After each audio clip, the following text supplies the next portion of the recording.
Welcome back to BCA tutorials. ഇന്ന് നമ്മൾ discuss ചെയ്യുന്നത് അഡ്രസ്സിംഗ് മോഡ്സിൽ നിന്നുള്ള കുറച്ച് ക്വസ്റ്റ്യൻസ് ആണ്. അപ്പോൾ നമുക്ക് നേരെ ക്വസ്റ്റ്യനിലേക്ക് കടക്കാം. ഫസ്റ്റ് ക്വസ്റ്റ്യൻ എന്ന് പറയുന്നത്, consider A 16-bit processor in which the following appears in main memory starting at location 200. The first part of the first word indicates that this instruction loads a value into an accumulator. The mode field specifies an addressing mode and, if appropriate, indicates a source register, assuming that when used the source register is R1, which has a value of 400.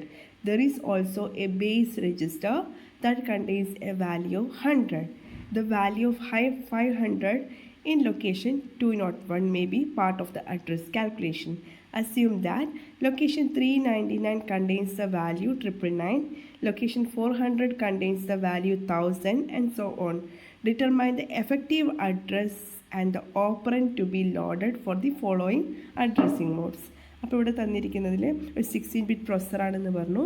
അതിലെന്താ, അതിൻ്റെ starting location 200 ആണ്. അപ്പോൾ 200 എന്തൊക്കെയുണ്ടെന്ന് പറഞ്ഞാൽ അവിടെ ഒരു addressing mode ഏതാണെന്ന് specify ചെയ്യാൻ വേണ്ടി ഒരു മോഡുണ്ട്. അതുപോലെ തന്നെ ഒരു ഇൻസ്ട്രക്ഷനുണ്ട്, ഒരു ഓപ്പ് കോഡ് ഉണ്ടായിരിക്കും. ദെൻ അവിടെ 201 എന്തുണ്ട്, 500 എന്ന് പറയുന്ന വാല്യൂ ഉണ്ട്. അതുപോലെ ഒരു സോഴ്സ് രജിസ്റ്റർ ഉണ്ട് R1. ആ R1 വാല്യൂ എന്ന് പറയുന്നത് 400 ആണെന്ന് പറഞ്ഞു. പിന്നെ ഒരു ബേസ് രജിസ്റ്റർ ഉണ്ട്, അതിലുള്ള വാല്യൂ എത്രയാണ്, 100 ആണ്. ഓക്കെ, ദെൻ 399 എന്ന് പറഞ്ഞ ലൊക്കേഷനിൽ 999 എന്ന് പറയുന്നൊരു വാല്യൂ ഉണ്ട്. അതുപോലെ 400 എന്ന് പറയുന്നതിൽ 1000 എന്ന് പറഞ്ഞ വാല്യൂ ഉണ്ട്. ആൻഡ് സോ ഓൺ എന്ന് പറഞ്ഞു കഴിഞ്ഞാൽ ആ 400 കണ്ടിന്യൂസ് ആയിട്ട് എന്താണോ വരുന്നത് അതിന് കറസ്പോണ്ടിങ് ആയിട്ടുള്ള വാല്യൂസ് ആയിരിക്കും. ഇപ്പോൾ 400 ആണെങ്കിൽ 1000, 500 ആണെങ്കിൽ 1100. അപ്പോൾ ആ ഒരു രീതിയിലാണ് അത് പോകുന്നതെന്നാണ് നമുക്ക് ഇതിൽ നിന്ന് മനസ്സിലാക്കാൻ വേണ്ടി പറ്റുന്നത്. ഇനി നമുക്ക് എന്തൊക്കെയാണ് ഡിറ്റർമൈൻ ചെയ്യേണ്ടത്, അതിൻ്റെ എഫക്റ്റീവ് അഡ്രസ്സും അതുപോലെ തന്നെ അതിൻ്റെ ഓപ്പറൻറ്റും.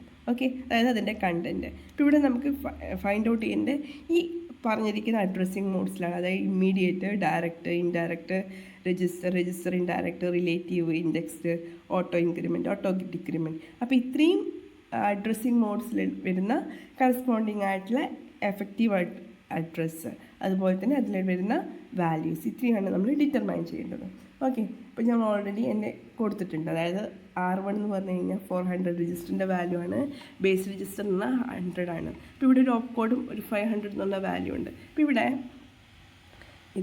ഇത് ലോഡ് ടു AC ആണ്, അതായത് അക്യുമുലേറ്റർ ആണ്. ഇവിടെ ഒരു മോഡ് എന്ന് പറഞ്ഞതും നമ്മൾ സ്പെസിഫൈ ചെയ്തിട്ടുണ്ട്. അത് 200 ആണെന്ന് പറഞ്ഞിരുന്നു. ദെൻ 201 അഡ്രസ് വാല്യൂ 500 ആണെന്ന് കൊടുത്തു. Then next ഇൻസ്ട്രക്ഷനാണ് 202. ദെൻ 399 എന്ന് പറഞ്ഞാൽ 999 ആണ്. അപ്പോൾ 400 എന്ന് പറയുമ്പോൾ എന്തായിരിക്കും, 1000 ആയിരിക്കും എന്ന് പറഞ്ഞു. അങ്ങനെ വരുമ്പോൾ 500 എന്തായിരിക്കും, 600 എന്തായിരിക്കും, നമ്മൾ ഓൾറെഡി ഇവിടെ കാൽക്കുലേറ്റ് ചെയ്ത് വച്ചിട്ടുണ്ട്. അപ്പോൾ ഇനി നമുക്കിതിൽ ഓരോന്നും എന്താണ് എന്നാണ് അറിയേണ്ടത്. അപ്പോൾ ഇമ്മീഡിയറ്റ് അഡ്രസ്സ് ആണെങ്കിൽ എന്തായിരിക്കും ഓപ്പറൻറ്റിൽ ഉണ്ടാവുക, ഇമ്മീഡിയറ്റ് അഡ്രസ്സ് ആണെങ്കിൽ നമ്മുടെ എഫക്റ്റീവ് അഡ്രസ്സ് എന്ന് പറയുമ്പോൾ ഉണ്ടാവുമോ, അല്ലെങ്കിൽ അതിൽ കണ്ടൻറ്റ് എന്തായിരിക്കും, അത് 500 ആയിരിക്കും അല്ലേ. അതായത് ഇമ്മീഡിയറ്റിൽ അതിൻ്റെ എഫക്റ്റീവ്, ഇവിടെ വരുന്ന വാല്യൂ എന്ന് പറയുന്നത് എഫക്റ്റീവ് അഡ്രസ്സാണ് കേട്ടോ. ഇത് മോഡാണ്, ഇത് എഫക്റ്റീവ് അഡ്രസ്സാണ്. ഓക്കെ, ഇവിടെ വരുന്നത് എഫക്റ്റീവ് അഡ്രസ്സാണ്. അപ്പോൾ ഇമ്മീഡിയറ്റ് ആവുന്ന സമയത്ത് നമുക്കവിടെ തന്നിരിക്കുന്ന ടേബിൾ 200 ആയിരുന്നു അതിൻ്റെ ഇൻസ്ട്രക്ഷൻ ഓഫ് കോഡ് ഉണ്ടായിരുന്നതെങ്കിൽ 201 നമ്മുടെ 500 എന്ന് പറഞ്ഞ വാല്യൂ ഉണ്ടായിരുന്നത് അല്ലേ, 500. അപ്പോൾ ഈ 500 എന്ന് പറയുന്നതാണ് വാല്യൂ. ഇനി അതിൻ്റെ എഫക്റ്റീവ് അഡ്രസ്സ് എന്തായിരുന്നു, 201 ആണ്. ഇനി ഡയറക്റ്റിലാവുന്ന സമയത്ത് ഇവിടെ എന്താണോ വാല്യൂ അതാണ് അതിൻ്റെ അഡ്രസ്സ്, അതായത് ഇൻസ്ട്രക്ഷൻ ഉള്ളത് അല്ലേ. ഇൻസ്ട്രക്ഷൻ്റെ അഡ്രസ്സ് ഏതാണോ അതാണ് ഇവിടെ കൊടുത്തിരിക്കുന്നത്. അതായത് നമ്മുടെ എഫക്റ്റീവ് അഡ്രസ്സാണ് ഇവിടെ വരുന്നത് 500 എന്ന് പറയുന്നത്. അപ്പോൾ ആ 500 കറസ്പോണ്ടിങ് ആയിട്ട് അവിടെ വന്ന വാല്യൂ എന്തായിരിക്കും, കാരണം 400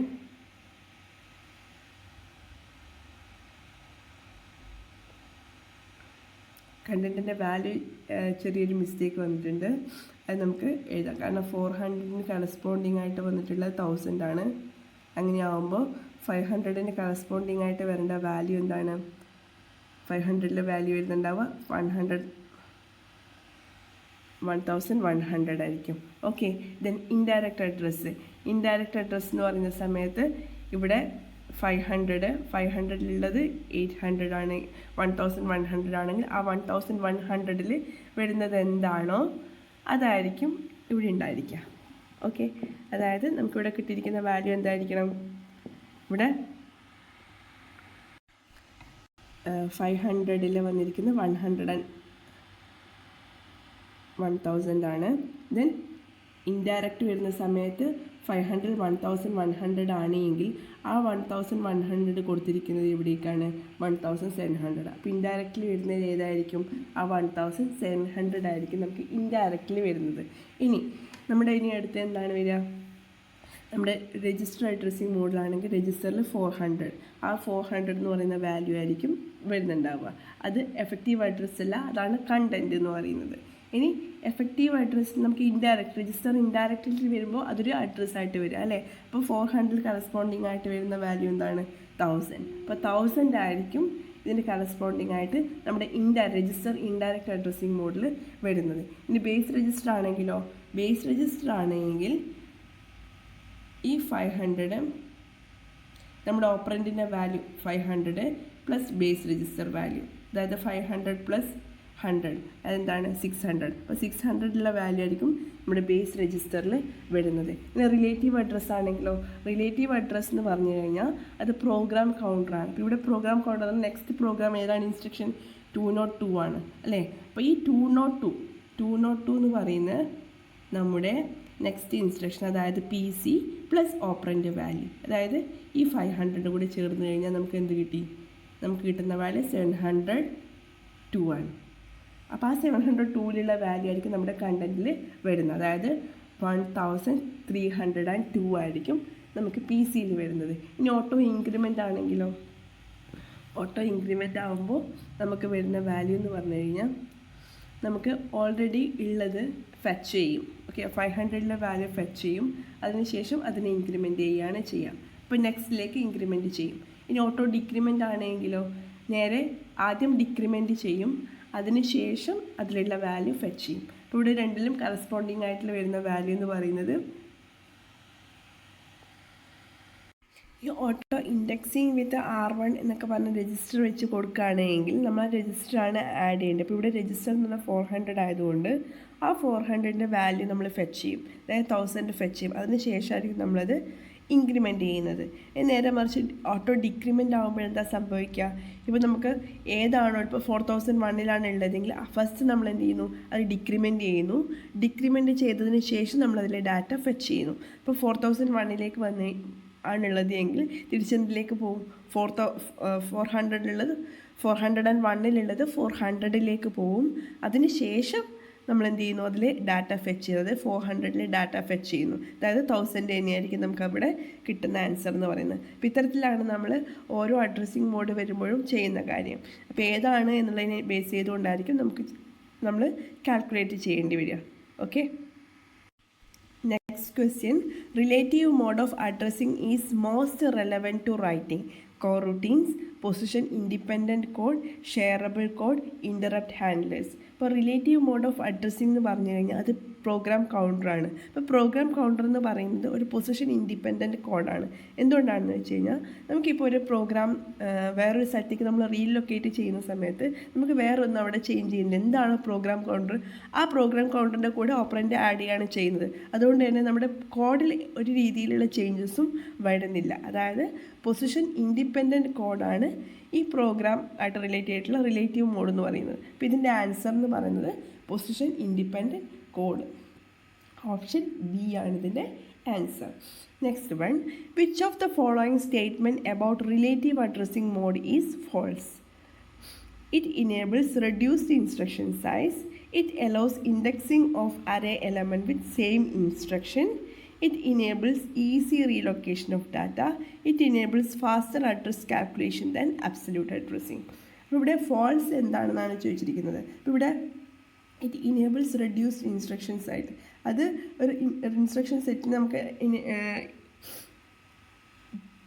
റിഡക്ഷൻ ഇനേബിൾ ചെയ്യുന്നുണ്ടെന്ന് പറയുന്നത് ട്രൂ ആയിട്ടുള്ളൊരു സ്റ്റേറ്റ്മെൻ്റ് ആണ്. അതുപോലെ തന്നെ it allows indexing of array element with same instructions. It enables easy relocation of data, അത് നമ്മൾ ഓൾറെഡി പറഞ്ഞു കഴിഞ്ഞു. അപ്പോൾ ഇവിടെ ഫോൾസ് ആയിട്ടുള്ള സ്റ്റേറ്റ്മെൻറ്റ് എന്ന് പറയുന്നത് ഓപ്ഷൻ ഡി ആണ്. It enables faster address calculation than absolute addressing. Absolute addressing എന്ന് പറഞ്ഞു കഴിഞ്ഞാൽ ഡയറക്റ്റ് അഡ്രസ്സിംഗ് ആണ്. അപ്പോൾ ഡയറക്റ്റ് അഡ്രസ്സിംഗ് എന്ന് പറയുന്നത് നമുക്കതിനെ ഫാസ്റ്റർ ആണെന്ന് നമുക്ക് പറയാൻ വേണ്ടി പറ്റില്ല. അതുകൊണ്ട് തന്നെ ഈ ഒരു സ്റ്റേറ്റ്മെൻറ്റ് ഫോൾസ് എന്ന് പറയാം. Next one, in which addressing mode the effective address of the operand is generated by adding a constant value to the content of a register. അപ്പോൾ നമുക്ക് എഫക്റ്റീവ് കാൽക്കുലേറ്റ് ചെയ്യുന്നത് നമ്മൾ ഡിസ്പ്ലേസ്മെൻറ്റിൽ 3 ടൈപ്പ്. ഒന്ന് ബേസ് രജിസ്റ്റർ വെച്ചിട്ട്, മറ്റൊന്ന് ഇൻഡെക്സ് വാല്യൂ വെച്ചിട്ട്, index register വെച്ചിട്ട്, മറ്റൊന്ന് PC അതായത് പ്രോഗ്രാം കൗണ്ടർ വെച്ചിട്ട്. അപ്പോൾ ഈ 3 രീതിയിൽ നമ്മൾ ആഡ് ചെയ്ത് ചെയ്യുന്ന 3 കേസാണ് ഡിസ്പ്ലേസ്മെൻറ്റിൽ. ഇവിടെ ഒരു constant value to the content of register എന്ന് പറയുമ്പോൾ അതൊരു കീവേഡാണ്. എന്തിനുള്ള കീവേഡാണ്? ഇൻഡെക്സ് മോഡിനുള്ള ഒരു കീവേഡാണ്. അപ്പോൾ ഇതിൻ്റെ ആൻസർ എന്ന് പറയുന്നത് ഇൻഡെക്സ് മോഡാണ്. ഓക്കെ, ഇപ്പോൾ ഒരു constant value to the content of a register എന്ന് പറയുമ്പോൾ അവിടെ വരുന്നത് ഇൻഡെക്സ് മോഡാണ്. ഇതിൻ്റെ ആൻസർ ഓപ്ഷൻ ഡി ആണ്. Next one, in the absolute addressing mode the operand is inside the instruction, the address of the operand is inside the instruction, the register containing the address of the operand is specified inside the instruction, the location of the operand is implicit. അപ്പോൾ absolute എന്ന് പറഞ്ഞു കഴിഞ്ഞാൽ എന്താണ്? Absolute എന്ന് പറഞ്ഞാൽ direct ആണ് അല്ലേ. അപ്പോൾ ഡയറക്റ്റ് എന്ന് പറഞ്ഞു കഴിഞ്ഞാൽ അവിടെ എന്താ? അതിൻ്റെ answer the address of the operand is inside the instruction. അതിൽ അഡ്രസ്സാണ് ഉള്ളത്. നേരെ മറിച്ച് ഓപ്പറൻഡ് തന്നെയാണുള്ളതെങ്കിൽ അതെന്താണ്? അത് ഇമ്മീഡിയറ്റ് അഡ്രസ്സിങ് ആണ്. ഇവിടെ ഇതിൽ അഡ്രസ്സാണ് കൊടുത്തിരിക്കുന്നത്. Then the register containing the address of the operand is specified inside the instruction ആണെങ്കിലോ അത് രജിസ്റ്റർ ഇൻഡയറക്റ്റ് അഡ്രസ്സിങ് ആണ്. Okay, register indirect addressing. The location of the operand is implicit ആണെങ്കിൽ അത് ഇംപ്ലിസിറ്റ് അഡ്രസ്സിങ് മോഡ്. അപ്പോൾ ഈ ഓരോ addressing മോഡും detail ആയിട്ട് പഠിച്ചു കഴിഞ്ഞാൽ മാത്രമേ ഇത്തരത്തിൽ നമുക്ക് ആൻസർ ചെയ്യാൻ വേണ്ടി പറ്റുള്ളൂ. Next question, which of the following addressing modes permits relocation without any change whatsoever in the code? Indirect addressing, indexed addressing, base register addressing, PC relative addressing. ഇത് ഓൾറെഡി മറ്റൊരു രീതിയിൽ നമ്മൾ ഈ സെയിം സെഷനിൽ മുമ്പ് പറഞ്ഞിട്ടുള്ളതാണ്. അതായത് പൊസിഷൻ ഇൻഡിപെൻഡൻറ്റ് കോഡ്. അതായത് നമ്മളൊരു രീതിയിലെ ചേഞ്ചും വരുത്താത്തത് ഏതാണ്? PC relative addressing mode. Okay, next one, ഇത്രയും ക്വസ്റ്റ്യൻസ് ആണ് നമ്മൾ ഇന്ന് ഡിസ്കസ് ചെയ്യാൻ പറ്റില്ല. Okay, thank U.